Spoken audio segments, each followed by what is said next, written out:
my parents said, "We're keeping Christmas small this year, just close family." The next morning, I saw photos. 38 people were there. Even my ex showed up. I didn't say a word. I just froze the utilities, blocked their access to the account they'd been using, and let their plans carry on without me. By morning, my phone exploded with missed calls. When my mom said we were doing a small Christmas this year, just close family, I knew immediately something was off. That's not her style. Small isn't even in her vocabulary. This is a woman who once hired a bartender for a 4th of July breakfast. But after everything that happened last year, I thought maybe, just maybe, she toned it down. I asked her 3 separate times. He kept repeating it. Just us.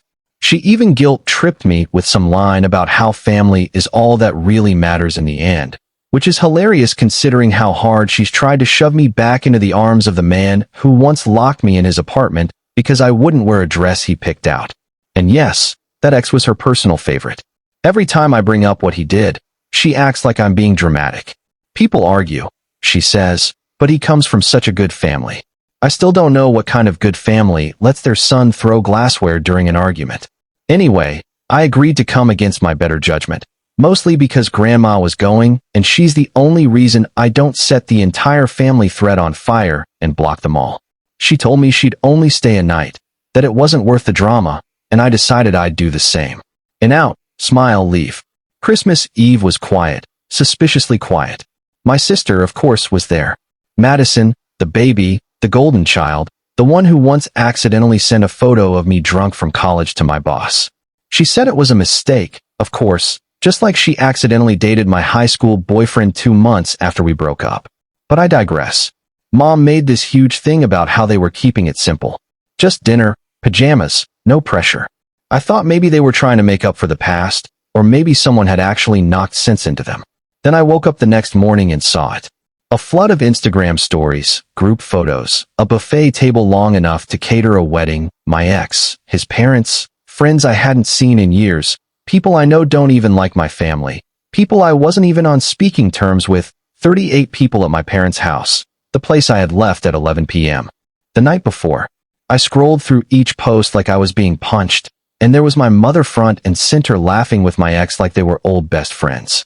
Madison had posted a video of them playing charades. My ex was acting out Titanic. My mom yelled Jack and clapped like a seal. The best part, they'd even tagged the event. #Christmas with the Bennett. My last name. Not a single text to me. Not a call. Not even a fake oops we forgot to tell you. They had planned it this way. They excluded me from my own family's Christmas party because they didn't want to risk me causing a scene in front of him because they were still trying to matchmake me with someone who had once screamed at me so loud my neighbor called the police. I didn't cry. I didn't call. I froze. And then I remembered something. The utilities for their house, water, electricity, heating were still under the joint family account I opened years ago when they were in debt, and I had a good job. They were still using my access, so I let their plans proceed, and I froze everything else. The moment I saw my ex's face in that Instagram story, grinning next to my dad, drink in hand like he hadn't once grabbed my wrist hard enough to leave a bruise, something in me snapped clean in, too. It wasn't just the fact that they had thrown a full Christmas party behind my back. It was that they'd invited him. The one person they knew I wouldn't share a room with, let alone a holiday. And worse, they'd done it on purpose. Because for years, my parents have treated my life like a stage play they're directing. Like I'm some character who needs to follow the script they wrote for me. Marry rich. Pretend things are fine. Smile for photos. Never bring up the ugly stuff, especially not that stuff. But this time, they made a mistake. A real one. See, when my parents were in trouble a few years ago, financial trouble, the kind that makes people quietly sell jewelry and remortgage for renovations. I stepped in. I was working for a fintech startup and had a stable income. And since they're terrible with paperwork and tech, I offered to help set up their utility accounts under my name. They were grateful for exactly 1 week. After that, it became just another thing I was supposed to do, but I never took myself off the account. I just forgot till now. I logged into the dashboard and sat there just watching the numbers. The heating system had kicked on at 6 a.m. Sharp, trying to warm a 5-bedroom house with cathedral ceilings and no insulation. I imagine my mom's ridiculous silk pajamas and her terrible habit of walking around barefoot even in December. She'd be cold in minutes. So I did it. I turned off the gas first, then the electricity, then the water. Each one had a little confirmation box. Are you sure you want to do this? I clicked yes 3 times without blinking. Then I went one step further. I changed the login credentials. Set a new email, new password, enabled 2-factor authentication tied to a burner number I created that morning. I watched the screen blink and update. It was done. By then, it was close to noon. I didn't hear a thing, not a call, not a text. My parents must have assumed it was an outage. They probably told everyone to stay calm. Madison probably tried to spin it into a bonding moment. Let's all gather in the living room and light candles like a holiday movie. But I knew better. I knew how fast that kind of chaos spreads. The first text came at 12:41 p.m. Who is my dad? Hey, power's out. Any chance you can check the login? We think the system glitched. 10 minutes later, my mom called. I didn't pick up. She called again, then from a different number. I blocked them all. An hour later, Madison chimed in. Well, do you still have the login for the house utilities? Totally random, but the heat is off and it's like 40 degrees in here. Loudly crying face. The smiley crying emoji nearly made me throw my phone. I didn't answer. By 3:00 p.m., the group photos stopped. The Instagram stories vanished. People started leaving. I recognized the signs. The Bennett Christmas had officially crashed. Still no apology. Still no explanation for the 38-person lie. At 4:30 p.m., the neighbor called. They must have begged her to try. I let it ring. Then I got an email. A long, pathetic ramble from my dad asking for help, saying the food was spoiling, that grandma wasn't feeling well, and they couldn't get a hold of anyone at the utility company. And then finally, at 5:22 p.m., a text from Mom. Scarlett, what did you do? Not, we're sorry. Not, please help. Just those 5 words. I turned my phone off. They spent the night like that, cold, wet, and embarrassed. Madison texted again later saying the pipes were making weird noises. That was when it hit me. Their backup generator hadn't been serviced in years. Dad always said he didn't need it. By midnight, I turned my phone back on just to watch the chaos. Grandma texted me once, just once. He said, I know what they did. I'm proud of you. That was the only message I saved. And then I remembered something. New Year's was next week. And my parents had already rented the same lakeside lodge they use every year. The reservation was in my name because they booked it using my card points back in July when Mom guilt-tripped me about doing something special for the family. He thought I'd forgotten. She was very, very wrong. 2 days after the Christmas blackout, the flood of phone calls stopped. Not because they had calmed down, but because they'd finally realized they were locked out of everything. And with no apology on the horizon, I didn't feel any reason to unlock it. The best part, I knew what came next. New Year's. It was my mom's crown jewel. Every year, she made it into a full production. Matching outfits, family games, countdown speeches. Last year, she brought in a photographer for candid champagne photos. She never cared if we had fun, just that we looked like we were. And this year, they had plans, big ones. The reservation was sitting quietly in my inbox, exactly where I'd forgotten it. A lakeside lodge, 3 nights, December 30th to January 2nd. 5 bedrooms, full kitchen, hot tub, and a fireplace bigger than my first apartment. Paid for using my reward points. Booked under my name. I remembered now.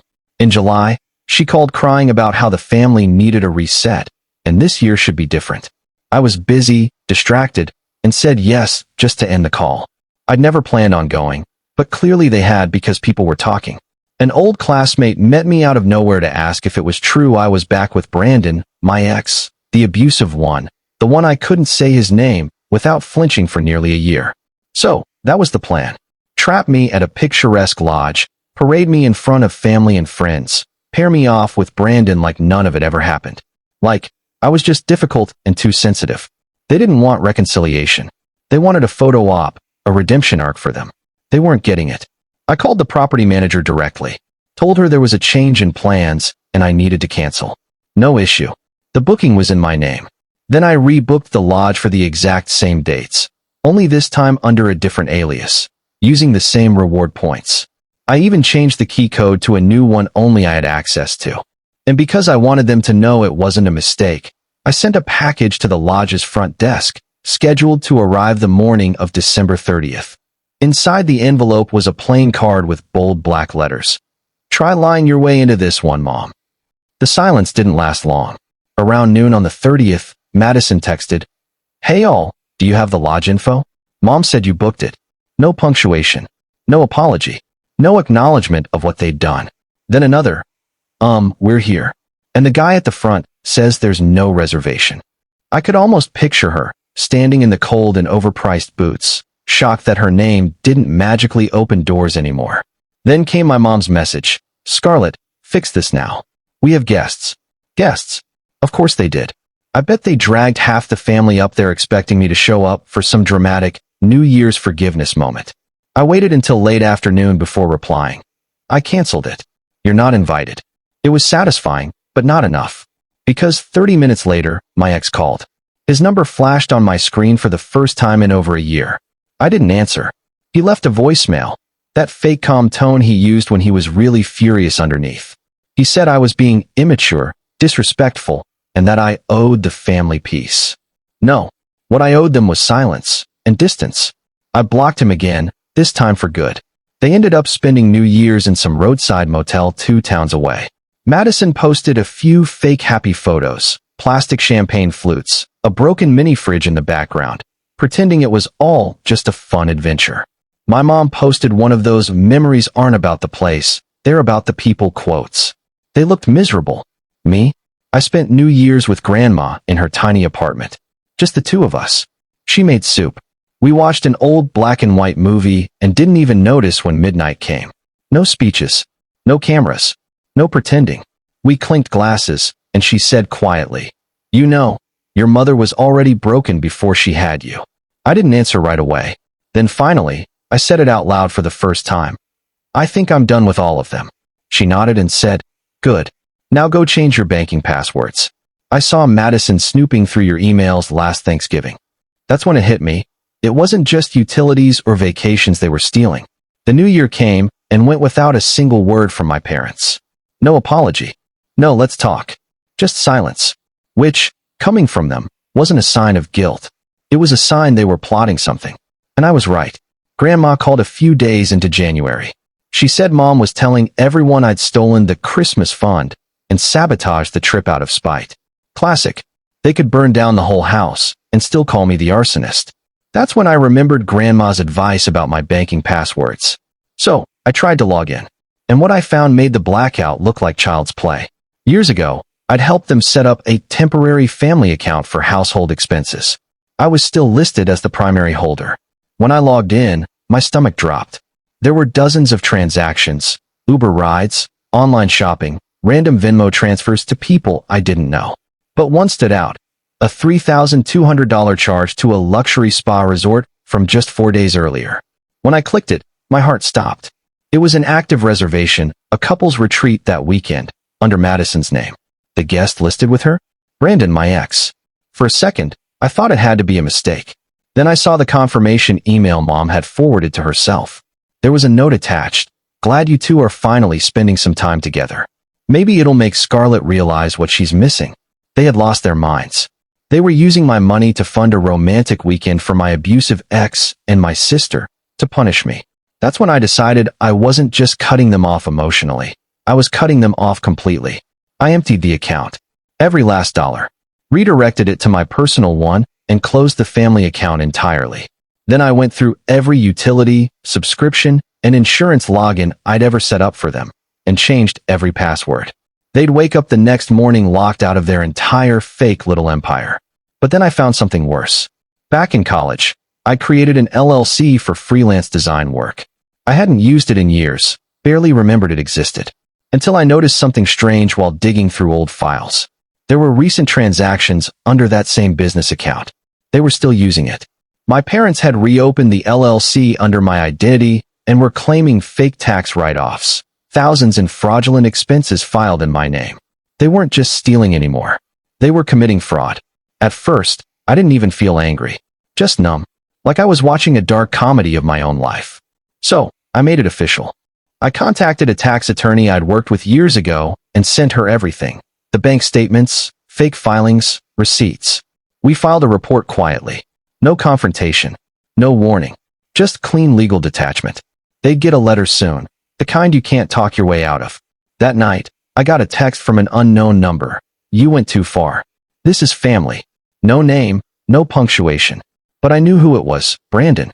I blocked it. Then Madison. What the hell did you do? Mom's freaking out. You're ruining their lives. I didn't reply. I wasn't ruining their lives. I was handing them the wreckage they built with their own hands. Then came something unexpected. An email from the bank, not about the closed account, but the house. The mortgage. It said the property was under joint ownership, my dad's name and mine. I didn't remember signing anything like that. But when I opened the attached file, my jaw dropped. My own signature, perfectly forged. They'd used my name again, this time to secure their house. And legally, according to the documents I held, I owned 73% of it. I was speechless. Then I called the bank, confirmed everything, and hung up. Next, I called my attorney. She asked if I wanted to press criminal charges. I said not yet. I had something better in mind. The eviction notice was drafted the next day, but I didn't file it right away. Instead, I sent one final email. Subject: Notice the house you live in is legally 73% mine. The documents you forged are on record. You have 30 days to leave, or I'll initiate formal eviction. Do not contact me again. Then I blocked everyone I hadn't already. It took only 6 hours for the panic to start. Madison called from unknown numbers, texted, emailed, "You're insane. You're literally kicking your parents out of their home. Grandma wouldn't want this." Funny, because Grandma's the one who told me to change my passwords. I ignored it all. Then, something else happened. A message request popped up on Instagram. A girl named Carrera. "Are you Scarlett? Were you with Brandon a few years ago?" My heart dropped. I replied carefully, asking why. She said she was dating him now. Or had been. Something felt off. She'd gone through his phone and found photos of me, notes, and an unsent email titled, "She'll come back if she sees us together." I froze. When she asked if he'd ever hurt me, I told her just enough. How he isolated me, broke things during fights, tracked my location. There was a long pause, then she replied, "Thank you. I'm leaving him today." For the first time, I felt relief. I hadn't just burned a bridge. I'd warned someone else before they crossed it. But it wasn't over. That night, Grandma called. Calm but furious. She'd checked the trust account she made for me at 15, my emergency parachute. It was empty. My mother had drained it over 2 years, forged my name, and used the money. When the courts saw the documents, they didn't hesitate. Eviction finalized. 30 days. No extensions. I never called, never texted, let them be surprised for once. Grandma told me how Mom broke down when the notice came, how Dad shouted at voicemails, how Madison posted about toxic family. By mid-March, the house was mine. I changed the locks, repainted, burned the photos that made my skin crawl. I didn't sell it. Not yet. It needed time to heal, just like me. I blocked them all, my parents, Madison, every contact and account. Deleted everything that tied me to them. Grandma handled the legal case, said, "I should have done this long ago. Now we meet for coffee on Sundays." She talks about her garden, never about them. Last time, she brought a box from the attic, my old drawings, photos, a locket I gave her as a kid. I sat in my car and cried. Not for them, but for the girl who thought love meant loyalty. She's gone now, and I'm finally okay with that.